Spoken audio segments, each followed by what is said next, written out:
alaihi salatu wassalam, yang mudah-mudahan dengan salawat dan salam kita berhak mendapatkan syafaatnya pada hari kiamat nanti. Selanjutnya para hadirin dan hadirat, para asatidzah,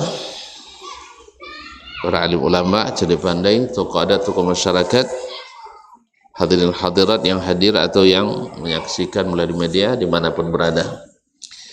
Melanjutkan pelajaran kita bersama Imam Al-Muzani rahimahullah ta'ala, murid Imam Asy-Syafi'i, wafat 200 Hijri. Pada pertemuan ini setelah kita baca muqaddimahnya, kemudian beliau melanjutkan, yakni Allah Subhanahu wa taala ketika beliau mengatakan alhamdulillahi haqqu man dzukir, segala puji bagi Allah Subhanahu wa taala, dia adalah yang paling berhak untuk disebut, wa aula man syukir, yang paling utama untuk disyukuri, wa alaihi usni, kepadanya aku menyampaikan sanjungan, al-wahidus samad, yang maha esa dan satu-satunya tempat meminta, laisa lahu sahibatun wala walad, tidak memiliki istri dan tidak pula anak, jalla 'anil mathil, tidak ada yang serupa dengannya, fala syabiha lahu wala adil, tidak ada yang menyerupai dan tidak pula yang menyamainya, as-sami'ul basir, yang maha mendengar dan maha melihat, al-alimul khabir, maha mengetahui dan maha teliti, al-mani'ur rafi', yang maha kuat dan maha tinggi. Sampai di sini sudah selesai kita syarah pada pertemuan yang sebelumnya, ya Bang ya. Kemudian qala rahimahullah alin ala arsyihi, alin ala arsyihi, yaitu maha tinggi di atas arasnya. Imam Ibn Abi Zaid Al-Qayrawani dalam risalahnya yang masyhur menyebutkan, wa annahu ta'ala fawqa arsyihil majidi bidzatihi, bahwa sesungguhnya Allah Subhanahu wa ta'ala di atas arasnya yang mulia dengan zatnya, wa annahu fi kulli makanin bi ilmihi, tetapi dia di segala tempat dengan ilmunya. Jadi zatnya di atas, ilmunya meliputi segala sesuatu. Wa huwa danin bi ilmihi min khalqihi, dia di atas tapi dengan ilmunya dekat dari makhluknya. Jadi inilah yang dimaksud dengan yang kita dapatkan dalam Al-Quran, hadis, bahwa sesungguhnya Allah itu dekat sekali dengan hambanya. Wa idza sa'alaka ibadi fa inni qarib, apabila hamba-hambaku bertanya kepadamu tentang aku, katakan sesungguhnya aku dekat. Apa tafsirnya? Ujibu da'watad da'i idza da'ani, aku dekat, yaitu aku mengabulkan doa orang yang berdoa kepadaku. Jadi dekatnya Allah Subhanahu wa ta'ala kepada hambanya, yaitu cepat mengabulkan doa dan permintaan, karena yang dekat lebih cepat daripada yang jauh. Tapi Allah Subhanahu wa ta'ala tinggi di atas. Wa huwa danin bi ilmihi min khalqihi, dia dengan ilmunya dekat kepada makhluknya. Ahata ilmuhu bil umur, ilmunya meliputi segala perkara. Wa anfadha fi khalqihi sabiqal maqdur, dan melaksanakan pada makhluknya takdir yang sudah ditentukan sebelumnya. Takdir yang sudah ditentukan olehnya sebelumnya. Ma'asyiral kiram dirahmati Allah Subhanahu wa taala.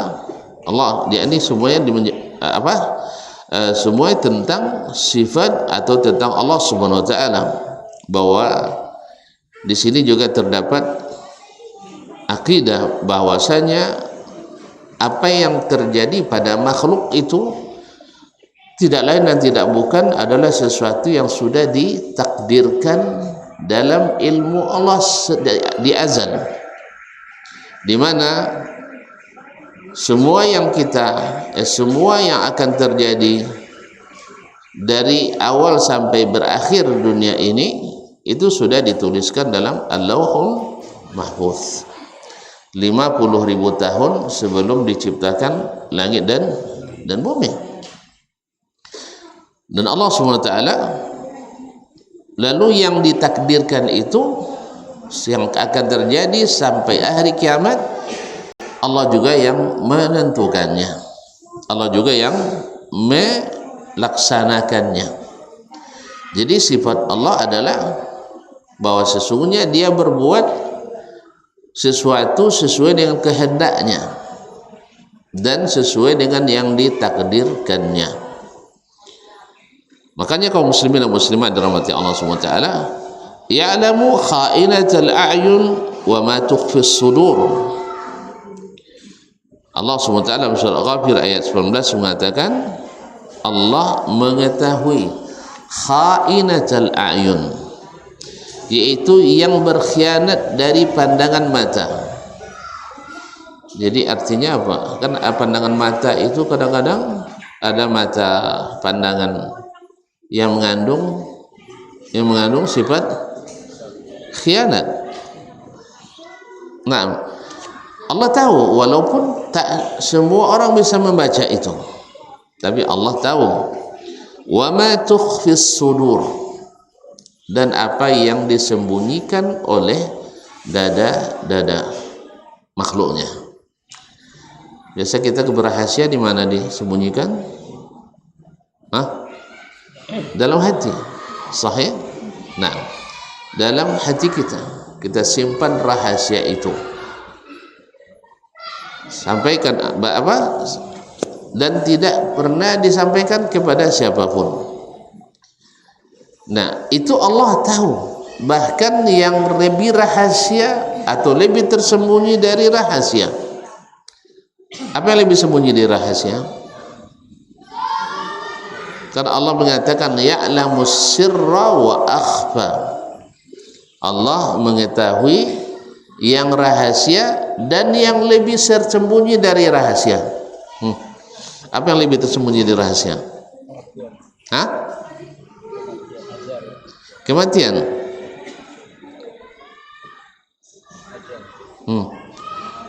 Apa yang lebih sembunyi dari rahasia? Kematian aja, banyak lagi. Tapi ada kata simpulnya. Yang terjadi besok. Ada juga yang tahunya, sudah direncanakannya. Nah, dia tersembunyi dari rahasia. Kalau rahasia biasanya antara seseorang dengan yang lain. Misalnya antara seseorang dengan Allah Subhanahu wa taala ada dua pihak. Tapi yang lebih tersembunyi dari rahasia adalah yang tidak diketahui kecuali oleh Allah saja.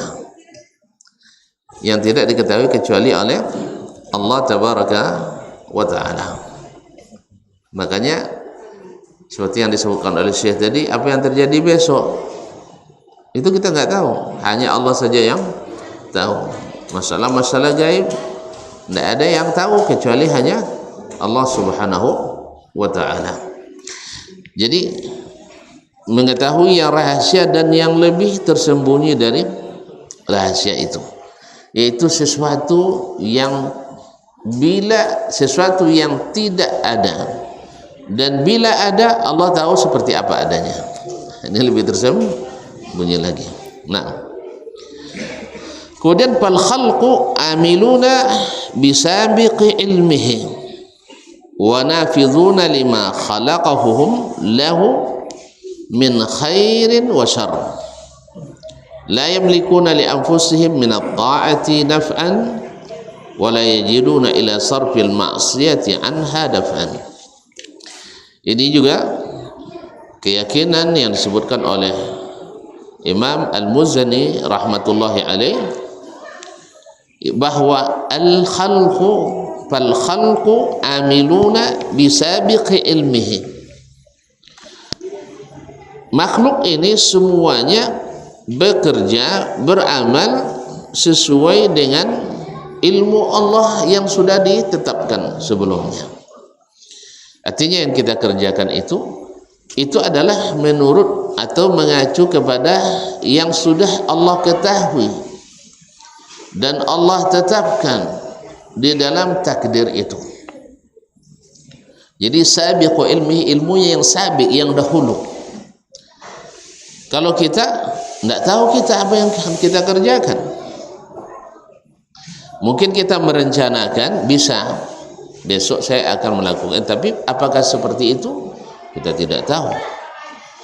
Kita lihat berapa banyak orang yang Masya Allah berencana tetapi tak sesuai dengan yang direncanakan. Seseorang misalnya berhenti di tempat yang aman, katanya, rencananya untuk sementara, ternyata disitulah bencana yang sudah ditetapkan. Sebab kalau dia tahu di situ akan terjadi bencana, tidak mungkin berhenti di situ. Sahih? Kita juga seperti itu. Kita tidak tahu apa yang terjadi. Kita sekarang aman, dan dalam perhitungan bisa saja kita mengatakan negeri-negeri yang misalnya yang tidak ada pegunungannya, yang tidak ada lembah-lembahnya, tidak terjadi gempa, kan? Menurut kita.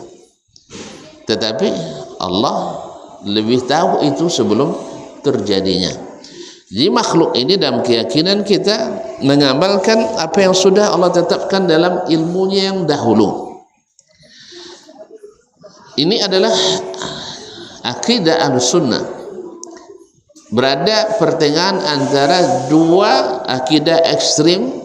Satu adalah akidah Jabriyah yang mengatakan kita ini semuanya musayyarun. Nah, bahwa kita ini sama sekali tidak ada pilihan untuk bekerja. Ya, musayyarun. Artinya dijalankan. Kita hanya dijalankan, tidak ada pilihan sama sekali. Yang lain mengatakan adalah semuanya ada usaha kita, yakni muyassarun. Jadi kita ini semuanya atas kehendak kita, tidak ada campur tangan Allah Subhanahu wa ta'ala. Sedang Ahlussunnah tidak. Kita ini adalah musayyarun wa muyassarun. Dia itu bekerja, berbuat sesuai dengan yang kita inginkan, mengacu kepada apa yang Allah takdirkan. Makanya ketika Nabi membicarakan masalah kita, bahwa kita sudah ditetapkan ahli surga, ahli neraka, bahagia, sengsara, selamat, tak selamat, sahabat bertanya, ya Rasulullah, idzan ala madzal amal? Ala man amal? Kenapa kita mesti juga beramal? Kalau memang sudah ditetapkan bahwa saya akan masuk surga atau saya masuk neraka, ya biarin aja lah, menyerah kita, seperti kata ahlu al-Jabriyah. Nah, lalu kaum muslimin dan muslimat dirahmati Allah Subhanahu wa taala, dijawab oleh Nabi alaihi salatu wasallam, kalian tidak boleh jadi Jabriyah. Qul i'malu fa kullun muyassarun lima khuliqalah. Fa kullun muyassarun lima khuliqalah. Ya, tetap beramal karena setiap orang dimudahkan mengamalkan apa yang diciptakan untuknya. Berarti harus ada amal kita dan harus ada kehendak kita dan harus ada keinginan kita, dan keinginan itu, dan kalau memang itu yang akan diciptakan untuk kita, maka Allah mudahkan kita menjalaninya. Tapi kalau seandainya bukan untuk kita, maka apapun yang kita lakukan tidak akan berguna usaha kita. Tapi Allah berjanji akan memudahkan seseorang apa yang ditakdirkan untuknya, yang diciptakan untuk dirinya. Kaum muslimin, kaum muslimat yang dirahmati Allah Subhanahu wa taala. Jadi sedangkan Al-Qadariyah lain lagi. Mereka mengatakan kita tidak ada pilihan. Tidak ada pilihan. Kita bebas memilih. Tidak ada campur tangan Allah sama sekali. Sebab kalau Allah yang menakdirkan kita masuk neraka, Allah yang memudahkan kita membuat maksiat, kenapa dihukumnya kita? Sah? Sampai ada yang ketika ada orang yang minum khamar atau membuat suatu pelanggaran di masa Umar radhiyallahu taala anhu, ya Amirul Mukminin, kenapa engkau menghukum saya? Karena melakukan amalan yang Allah sudah takdirkan untuk saya 50.000 tahun. Mah tahu juga dia 50.000 tahun sebelum ciptakan langit dan bumi. Apa jawab Umar radhiyallahu anhu? Apa jawab Umar? Apa kira-kira jawabannya? Lupa bang. Jawab Umar radhiyallahu anhu, saya pun ditakdirkan Allah 50.000 tahun sebelum cipta langit dan bumi untuk menghukum kamu yang bersalah. Jadi dia berhujjah dengan takdir kenapa dihukum.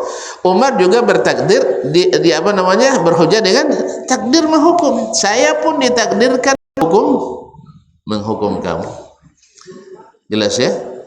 Nah, jadi ma'asyiral kiram dirahmati Allah SWT, ada masalah daqiq, masalahnya sangat halus masalahnya. Banyak orang yang tergelincir, yaitu bahwasanya ada yang mengatakan takdir saja yang berpengaruh, ada yang mengatakan tidak ada. Akhirnya mereka tersesat di dua cabang atau dua simpang Qadariyah dengan simpang Jabriyah. Jabriyah mengatakan tidak, kita hanya sekedar musayyar, dijalankan Allah saja seperti robot, tidak ada pilihan, maka terima aja lah, apa nak buat maksiat buatlah maksiat. Ini alasan mereka melanggar aturan-aturan. Kalau Qadariyah juga tersesat dari sisi semuanya kita yang pilih, sebab kalau seandainya Allah hukum karena kita melakukan sesuatu yang dia takdirkan, berarti Allah zalim pada kita. Subhanallah. Jadi dari dasarnya apa? Dari pikiran dia. Ma'asyiral kiram dirahmati Allah SWT.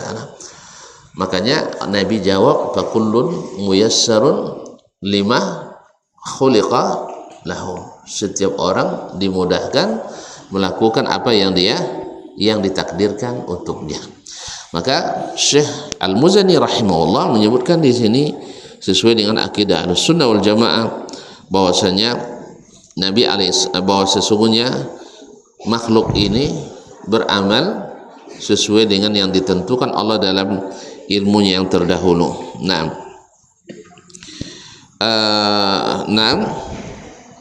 Karena ini juga sekaligus menolak pendapat Al-Qadariyah juga, di mana mereka mengatakan Allah tidak tahu sesuatu kecuali setelah dikerjakan oleh hambanya. Misalnya apa yang saya amalkan hari ini, kapan baru ketahui Allah? Setelah saya kerjakan. Sebelumnya tidak diketahuinya. Ini menurut Qadariyah. Dan ini pula yang diadopsi oleh orang-orang Syiah dalam akidah al-bidah mereka, bahwa sesungguhnya Allah baru tahu setelah makhluk mengerjakannya. Nah, oleh itu Al-Muzani sendiri pernah bertanya kepada gurunya Asy-Syafi'i, ya Aba Abdillah, manil qadariyah? Siapa yang dimaksud dengan al-qadariyah? Berarti sudah lama tampil qadariyah itu ya. Ya bang, tahu apa yang mencetuskannya? Orang pintar, orang cerdas, Hafiz Ma'bad Al-Juhani. Guru tak tanggung, sahabat gurunya. Gurunya, ya guru ngajinya sahabat.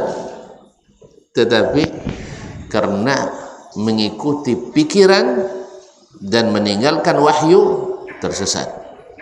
Maka hati-hati dengan orang cerdas. Kalau tidak taat pada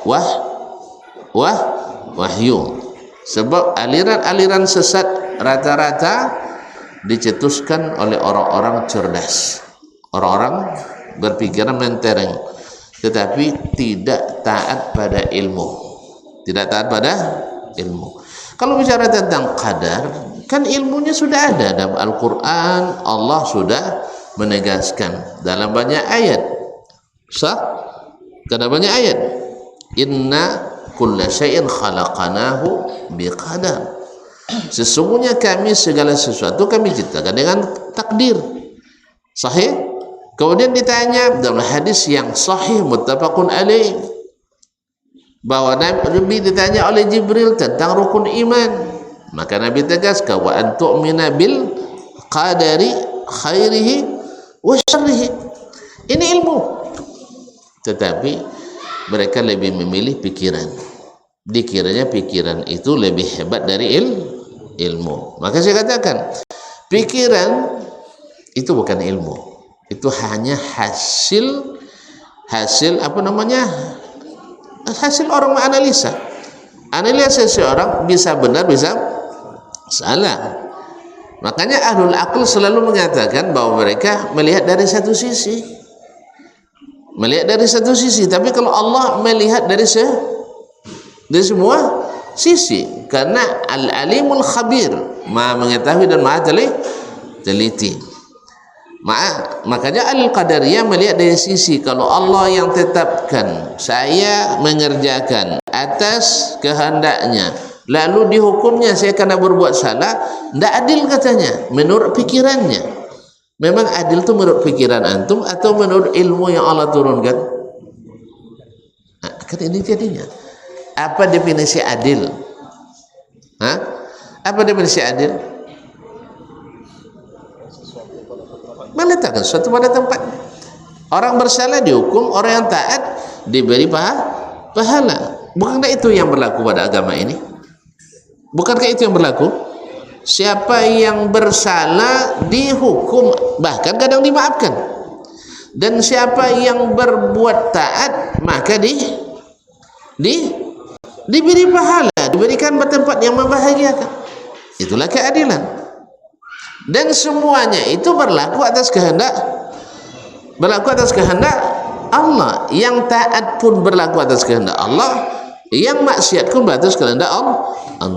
Nah, kalau kita kembalikan kepada ilmu, bahwa sesungguhnya segalanya berlaku berdasarkan takdir.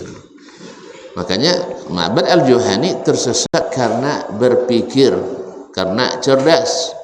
Orang Mu'tazilah, Wasil bin Atha, yang juga seakidah dengan Qadariyah ini, juga sesat karena kecerdasannya. Oleh sebab itu kaum muslimin dan muslimat, Allah Subhanahu wa taala tidak memuji dirinya dengan kecerdasan, tapi memuji dirinya dengan ilmu. Nabi SAW tidak diminta Allah untuk mengasah kecerdasan, tetapi Allah menyuruh Nabi minta kepada dirinya ditambah ilmu. Karena semua kesesatan umat, dari umat pertama sampai umat terakhir, adalah karena kecerdasan orang-orang yang tidak berilmu. Kecerdasan orang-orang yang tidak berilmu. Tapi kalau seandainya orang berilmu, mesti cerdas. Orang berilmu mesti cerdas. Orang cerdas belum tentu berilmu. Ma'asyiral kiram dirahmati. Ya Aba Abdillah, manil qadariyah? Siapakah yang dimaksud dengan al-qadariyah? Faqal, Imam Syafi'i mengatakan, humul ladzina za'amu anna Allah la ya'lamul ma'asi hatta takun. Orang yang mengatakan bahwa Allah tidak mengetahui kemaksiatan itu sebelum dikerjakan.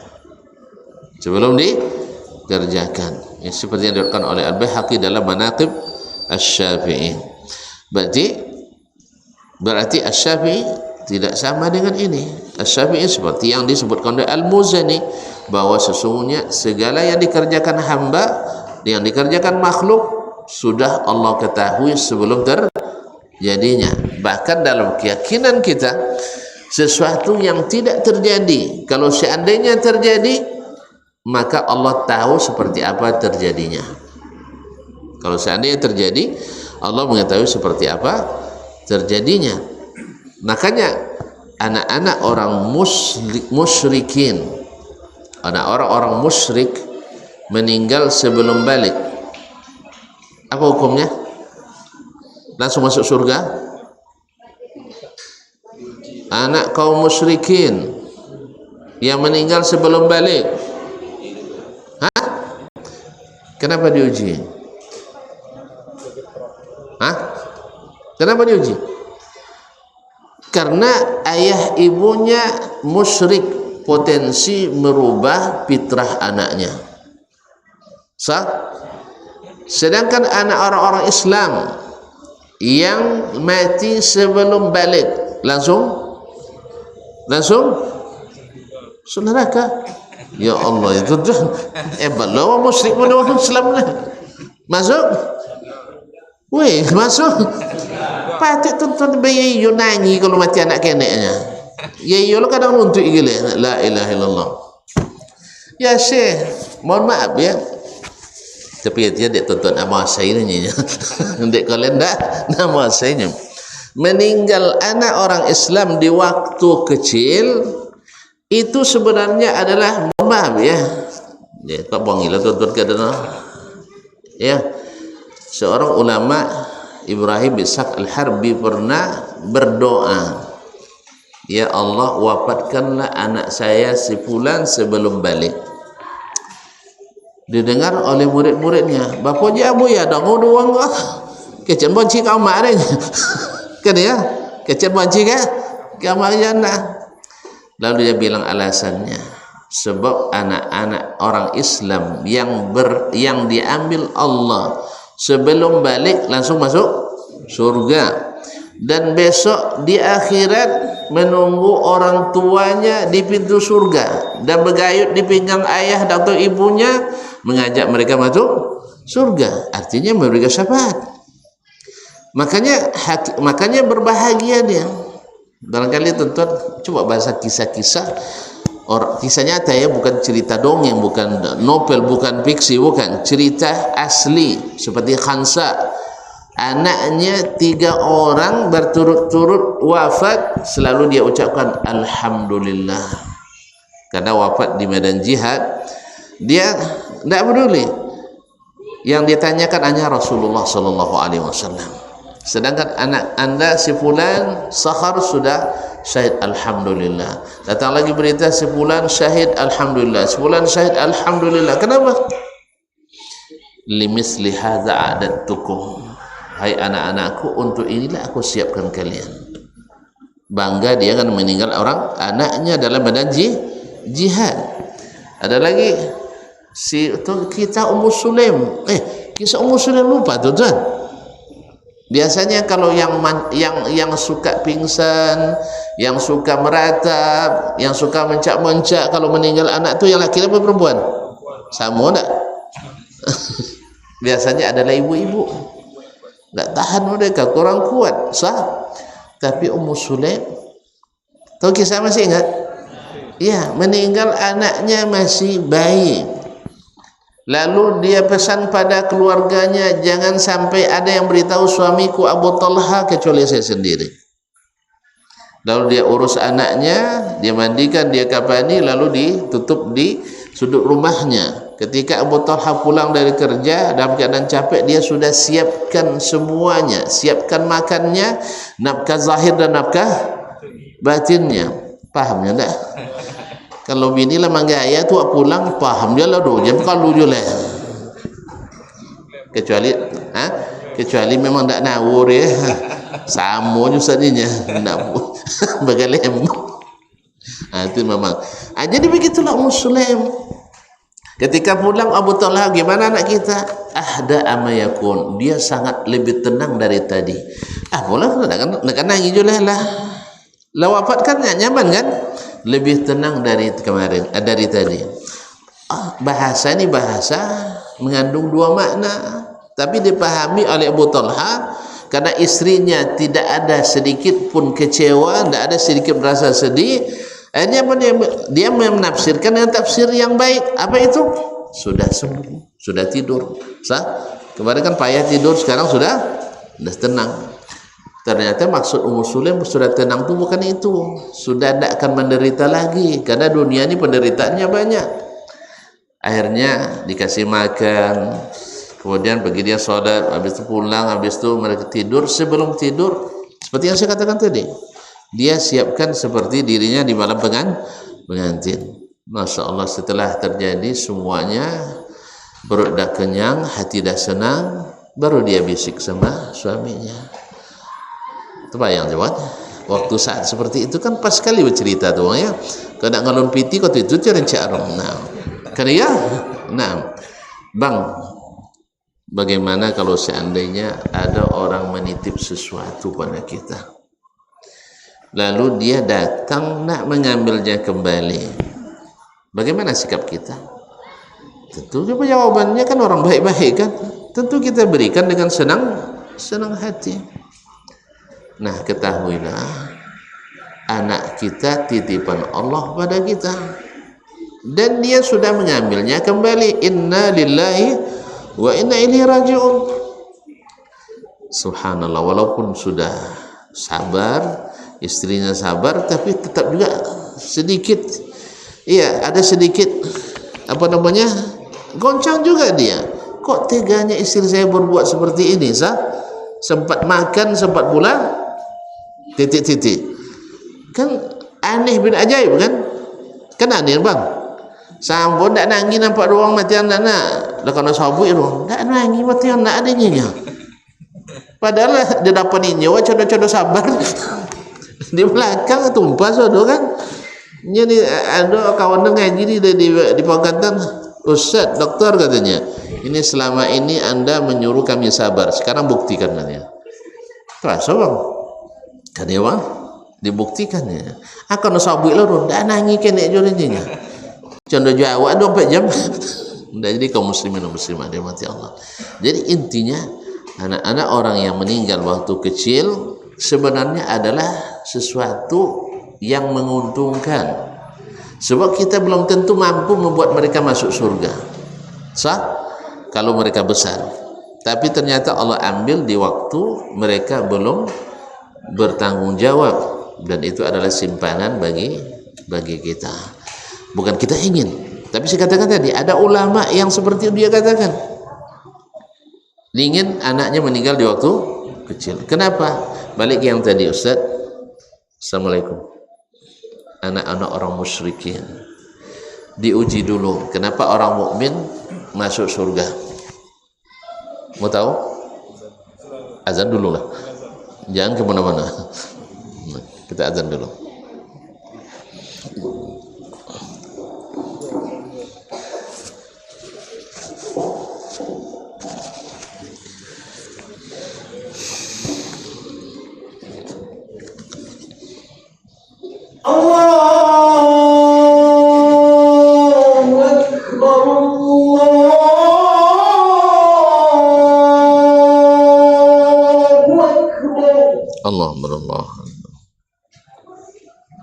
Allah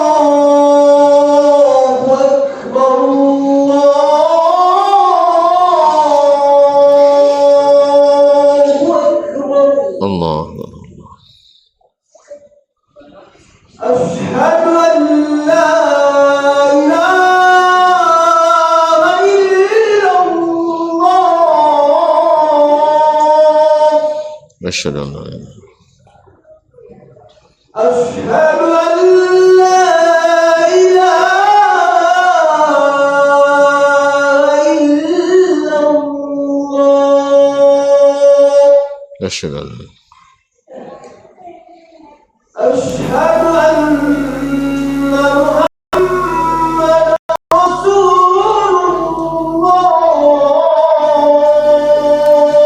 أشهد أن محمد أشهد أن محمدا رسول الله أشهد أن حي الصلاة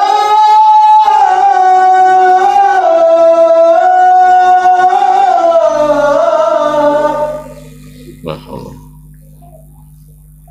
حي الصلاة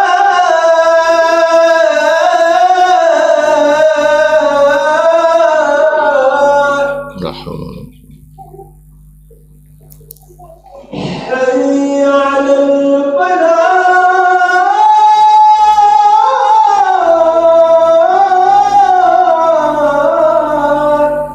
لا حول ولا قوة حي على الفلاح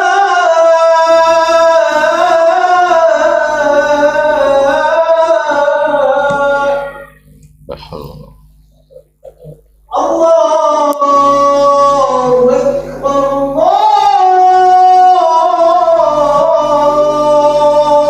الله أكبر الله أكبر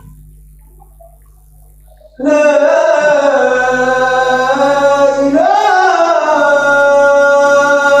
إلا الله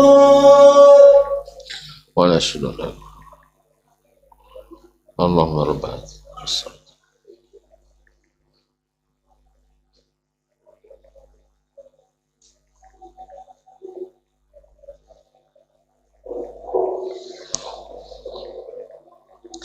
Ma'asyiral kiram yang dirahmati Allah Subhanahu wa taala, di apa tadi disebutkan bahwa anak-anak orang musyrikin, anak orang-orang muslimin yang meninggal di waktu sebelum balik itu masuk surga.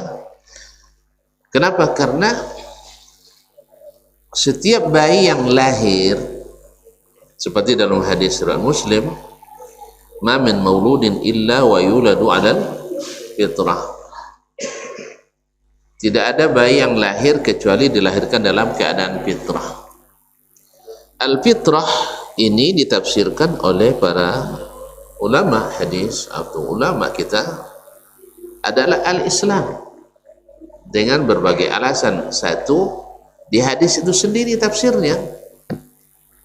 Nabi mengatakan fa'abawahu yuhawwidanihi, maka kedua ayah dan ibunya lah yang menjadikannya Yahudi, au yunassiranihi, atau menjadikannya Nasrani, au yumajjisanihi, atau menjadikannya Majusi. Tidak ada di situ menyebutkan au yuslimanihi au bimuslimanihi, atau menjadikannya dia Muslim. Maka para ulama sepakat mengatakan al-fitrah di situ adalah al-Islam. Maka karena orang tuanya orang Islam, maka hampir dipastikan anaknya bila besar tetap dalam keadaan Islam. Kan ya?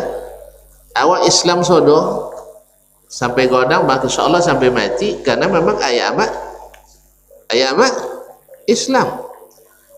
Tapi kalau ayah amak kita tidak Islam, berarti kita lahir dari orang yang tidak di atas fitrah. Jelas ya? Kita sebenarnya atas fitrah, tapi orang-orang yang melahirkan kita sudah berubah fitrahnya.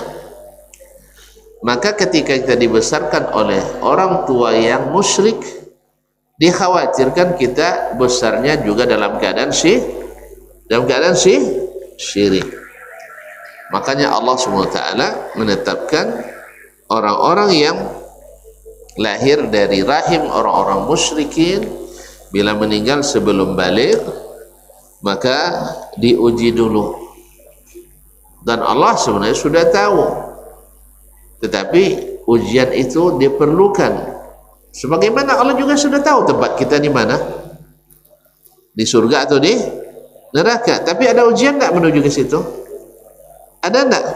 Kan ditimbang lagi, kemudian dihisab, kemudian lewat lagi sirat, banyak prosesnya. Kenapa? Woi, tuan-tuan tongkau itu masalahnya. Nanti banyak protes. Banyak protes. Dihisap saja nanti banyak protes tuh. Ya. Di waktu dihisap, ditimbang dan sebagainya akan banyak protes. Tidak percaya bang? Besok kita tengok. Tapi bocorannya ada banyak sampai.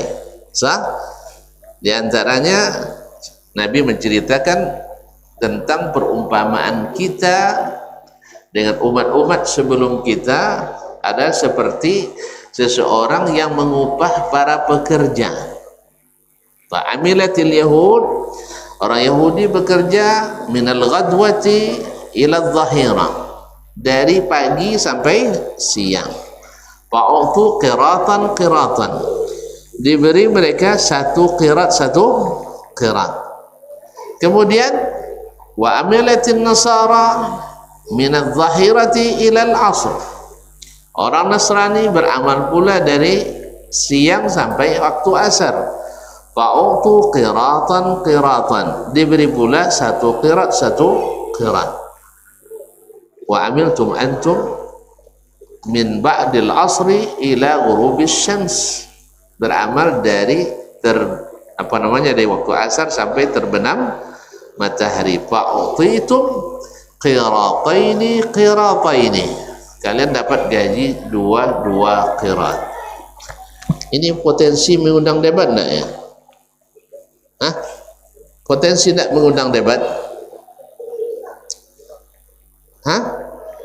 Potensi sekali lah. Inyo kojo jak pagi sampai siang, lebih panjang kau tu. Sudah itu dari zuhur ke asar lebih panjang kau tu. Awak sudah asar lebih lama masuk tu. Sampai tak ada mana matahari. Dapat upah banyak. Inyo dapat upah siapa awak. Akhirnya orang Yahudi dan Nasrani protes. Apa protesnya? Orang kami beramal lebih banyak, kan syariat mereka kan lebih berat kan, lebih lama, umur mereka lebih panjang, tapi kami dapat upah satu qirat. Sedangkan orang Islam bekerja sebentar, umur kita kan pendek-pendek, badan kenek-kenek. Kan ya, syariat ringan-ringan, tapi kok gajinya lebih besar dua qirat. Ini debat mereka semua Allah SWT. Apa jawaban Allah? Jawaban Allah apa? Azzalamtukum min haqqikum syai'an. Ada enggak saya menzalimi kalian barang sedikit? Atau misalnya para pencatat amal kalian ada yang tidak mencatat kebaikan kalian, atau ada upah kalian yang tidak saya sempurnakan? Tentu jawabannya tidak ada. Wa ma rabbuka bidzallamil abid, Allah tidak pernah zalim. Gimana orang nak zalim? Amal kita dinilainya tinggi-tinggi, baru berniat dihitungnya sempurna amal. Kalau dikerjakan dilipat gandakan 10 kali lipat, 1000%, sampai 700 kali lipat. Berapa persen tuh? 700 kali lipat, 70.000%. Ada uang gaji sebanyak itu? Tuan-tuan, ada bos yang menggaji 1000%? Nawur kan? Itu paling sedikit. Maka jawabannya enggak. Nah kalau gitu, kalau enggak ada zalim, apa kalian protes? 6 tu beri banyak gajinya kan. Dzalika fadli utihi man asya. Itu kelebihan yang aku berikan siapa yang aku kehendaki. So, makanya kalau kawan ni bedek bos bola biar berdakwah jangan bang gilo lewe. Kecuali gaji itu ambil gaji awak dia ambil tu ya. So, ya enggak, kadang-kadang kita ada gitu. Karena memang banyak hasad di antara kita. Gaji dah sempurna, bonus dah cair, insentif dah diberi, tunjangan bertunjang-tunjang sudah ada kan. Habis itu tentu yang berprestasi atau gimana pun dikasih lebih misalnya. Sah? Banyak yang bunyi kah? Kan banyak yang bunyi. Inyo dapat awak ndaknya kan ya? Betul? Padahal ada yang dilanggar. Ada yang dilanggar. Tidak ada yang dilanggar. Ini adalah kelebihan yang diberikan pada seseorang yang diinginkannya. Apalagi itu adalah misalnya adalah sesuatu yang sudah ada ketentuannya oleh Allah Subhanahu wa taala. Jadi oleh itu kaum muslimin dan muslimat untuk menghilangkan semua untuk menjawab semua hal yang perlu tuan-tuan, segala sesuatu yang dikeluhkan oleh makhluk nanti. Apa ditimbang? Ada adonan protes nanti tunjukkan nih ujung-ujungnya sampai mulut mendebat tapi anggota tubuh yang menjawab. Kalau anggota tubuh menjawab tidak ada yang bisa berdusta. Kalau lisan masih bisa membantah. Jadi jangan cerita oleh cuninya dan melangkar ke dia bawa enggak lama itu. Iya, jawab dia cerita culidanya dan menengok dan seterusnya. Wa tukallimu aydihim wa arjuluhum bima kanu yaksibun. Masyaallah kiram. Jadi semua makhluk beramal sesuai dengan yang Allah tetapkan dalam ilmu sebelumnya. Artinya Allah sudah tahu kita akan mengamalkannya. Allah sudah tahu kita akan mengamalkannya. Bukan setelah kita kerjakan baru dia tahu, enggak. Wa nafizuna lima khalaqahum lahu. Dan mereka adalah melaksanakan apa yang telah Allah ciptakan untuk mereka min khairin aw syarrin, baik yang baik ataupun yang buruk. La yamlikuna bi amsim min at-ta'ati naf'a. Mereka sama sekali tidak dapat memiliki bagi diri mereka dari ketaatan sedikit pun manfaat kalau bukan Allah yang izinkan. Wala yajiduna ila sarfil ma'siyati an hadafan, dan mereka juga tidak bisa dengan kuasanya sendiri untuk menghilangkan kemaksiatan dari dirinya, tapi kecuali dengan apa yang Allah tetapkan. Oleh itu kaum muslimin dan muslimat dirahmati Allah Subhanahu wa taala, orang yang baik bila berbuat maksiat maka dilarang kita untuk membantu syaitan untuk memperberat bebannya. Sahih? Gimana cara syaitan membuat dia semakin berat bebannya? Kita dijadikannya kita jadi penyebab dia tak punya harapan untuk kembali ke jalan yang benar. Kan ada sebagian kita ya menjadi penyebab orang untuk jauh dari kebenaran karena kesalahan yang dia kerjakan. Tak kami rusak sahabat iyo junya kan ya? Kan sahabat iyo juga. Sahabat kan iyo juga. Enggak dah. Apa dengan tu dan sampai bukti bomong buat juga.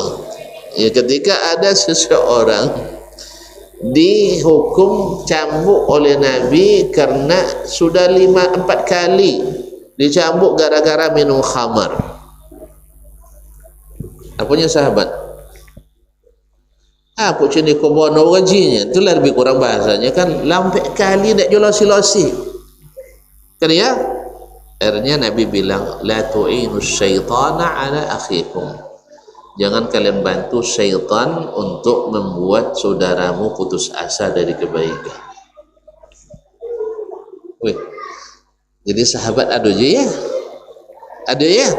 Manusia biasalah benci pada kemaksiatan. Tidak benci ke orang maksiat, benci kan? Lalu kadang-kadang kita saking bencinya melakukan tindakan yang seharusnya tidak seperti itu. Paham tidak?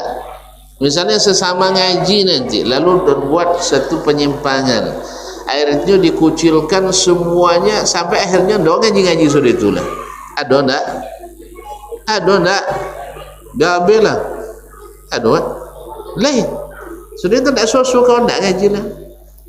Padahal kesalahan yang dibuat tidak mengharuskan seperti itu.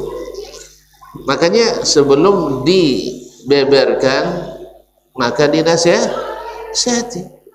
Nah, jadi kaum muslimin dan muslimat, karena tidak ada keburukan kecuali bisa diperbaiki. Iya saya? Nah, ini kaum muslimin dan muslimat yang dirahmati Allah SWT. Jadi kadang-kadang kita menjadi penyebab atau membantu syaitan untuk memalingkan kita dari kebaikan. Ma'asyiral kiram dirahmati Allah. Maka sebab-sebab keburukan harus dihindari, sebab-sebab kebaikan harus didekati. Jangan sebaliknya. Dan itu semuanya berlaku atas kehendak Allah dan berdasarkan takdir yang sudah ditetapkan Allah. Lalu kenapa kita bekerja? Kenapa kita lakukan? Karena semua orang Allah mudahkan untuk mendapatkan apa yang sudah ditetapkan. Maka dalam keyakinan kita ini adalah muyassarun wa musayyarun. Muyassarun wa musayyarun. Muyassarun dimudahkan untuk melaksanakan apa yang ditetapkan. Wa musayyarun tidak bisa keluar kecuali dengan jalan yang sudah Allah tetapkan. Musayyar dijalankan, Allah menjalankan kita. Muyassar dan dimudahkannya kita untuk memilih yang kita inginkan sesuai dengan yang Allah takdirkan. Walhamdulillah. Yes ya? Kan ya Bang? Kita sudah ditunjukkan jalan hidayah ini, jalan riwayah ini, jalan kesesatan ini. Tentu orang yang berpikiran baik, yang ingin berkesudahan baik, tentu dipilihnya jalan hidayah. Nah, ketika kita memilih itu, Allah mudahkan kita menempuhnya. Allah memudahkan kita memilihnya. Faman yuridillahu an yahdiyahu yashrah sadrahu lil Islam. Siapa yang Allah inginkan dia dapat hidayah, Allah mudahkan atau lapangkan dadanya untuk menerima Islam. Baik, sampai situ dulu Bang ya? Hah? Sampai situ dulu ya? Besok kita sambung kembali. Wallahu ta'ala alam. Wa sallallahu ala nabiyina Muhammadin wasallam. Semoga Allah melindungi kita semua. Wabillahi taufiq wal hidayah. Wassalamualaikum warahmatullahi wabarakatuh.